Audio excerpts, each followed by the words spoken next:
कोटला, चूंकि आप बेदाग छवि के लीडर रहे हैं, कोई दाग आप पर नहीं रहा है। जब सवाल उठने लगते हैं कि आखिरकार खनन माफिया, भू माफिया, फोरलेन में हो रहे जो कार्य है उसमें धांधली अगर हो रही है तो किस नेता के इशारे पर धांधली हो रही है? अब चौधरी चंद्र कुमार का जो कार्य क्षेत्र है, विधानसभा क्षेत्र है, वो है ज्वाली। विकास की लगातार बातें सरकार करती रहती है, चाहे वो भाजपा की हो या कांग्रेस के विकास की। वो भी आजकल बात करने लगते हैं जो चुनाव हार जाते हैं, जीते हुए विधायक हैं। हम बात करते हैं पब्लिक कंप्लेन की। ज्वाली विधानसभा क्षेत्र में कोटला गांव से क्रॉस हो रहा है नेशनल हाईवे, 4 लेन की बात हो रही है सर। कोटला, चूंकि आप बेदाग छवि के लीडर रहे हैं, कोई दाग आप पर नहीं रहा है। जब सवाल उठने लगते हैं कि आखिरकार खनन माफिया, भू माफिया, फोरलेन में हो रहे जो कार्य है उसमें धांधली अगर हो रही है तो किस नेता के इशारे पर धांधली हो रही है, किसके सह पर धांधली हो रही है? नहीं है सर सवाल कंप्लीट कर लीजिए। और जब गांव के लोग जब आपके क्षेत्र के एसपी, डीएसपी के पास कंप्लेन करने के लिए जाते हैं, वहां सुनवाई नहीं होती है।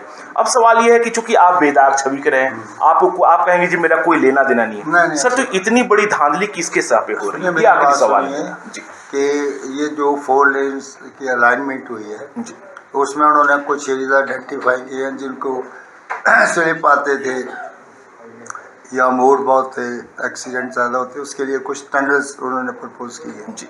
और आपको हैरानी होगी कि कोटला में जो हमारे गरीब लोग थे जिनको 10-10 कनाल ज़मीन दी हुई है, आज उनको 3-3, 4-4 करोड़ रुपया जो है मुआवजा मिला है।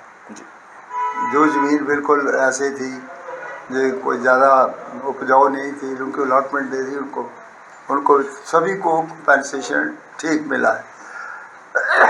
अब वो करते हैं, मैंने कहा कि आप कंपनसेशन लीजिए, अगर आपको कंपनसेशन जो है वो नहीं ठीक लगता तो अंडर प्रोटेस्ट लीजिए कि जो 2004 का एक्ट है, जो पार्लियामेंट ने इनेक्ट किया हुआ है, उस 2004 के एक्ट के को मद्देनज़र रखते हुए मार्केट रेट के ऊपर आपको जो है वो कंपनसेशन मिलना चाहिए। उसमें बड़ी प्रोविजन है, आपके बच्चे को नौकरी का उसमें प्रावधान है, आपको रीसेटलमेंट करने का उसमें प्रावधान है, आपका जो ऑक्यूपेशनल स्ट्रक्चर आपका बीच से चला गया, कोई दुकान उखड़ गई है, नाई की दुकान उखड़ गई है, मुर्ची की उखड़ गई है, जब कोई भी दुकान किसी भी ऑक्यूपेशनल स्ट्रक्चर वो उनको दोबारा रिवाइव करेंगे। आप अंडर प्रोटेस्ट जो है वो ले लो, अंडर प्रोटेस्ट तो आपको लेना पड़ेगा, गवर्नमेंट का काम पर रुकता नहीं, तो कंपनसेशन बढ़ते रहते हैं, इसमें कोई नहीं। अपील कर रहे हैं, ग्रामीणों का ये शिकायत है कि जो वहां से 4 लेन गुजर रहा है और 4 लेन पे जो काम हो रहा है, एक तो जो खड्ड है उसमें अवैध खनन हो रहा है, और दूसरा 4 लेन में जो सुरंग बन रहा है वहां इस्तेमाल किए जाने वाला बालू जो रेता कहलाता है वो खड्ड का मटमैला और गंदा है। मेरा सीधा सा सवाल ये है कि क्या कैबिनेट मंत्री और उस क्षेत्र के विधायक देखिए ध्यान देंगे इस ओर? मेरी बात सुनो, ये नेशनल हाईवेज है वो हमारे इंस्पेक्शन में नहीं है, उसके लिए एक उन्होंने अलग से जो है वो एक इंजीनियर जहाँ लगाया हुआ है और वो इस नेशनल हाईवेज को देखता है।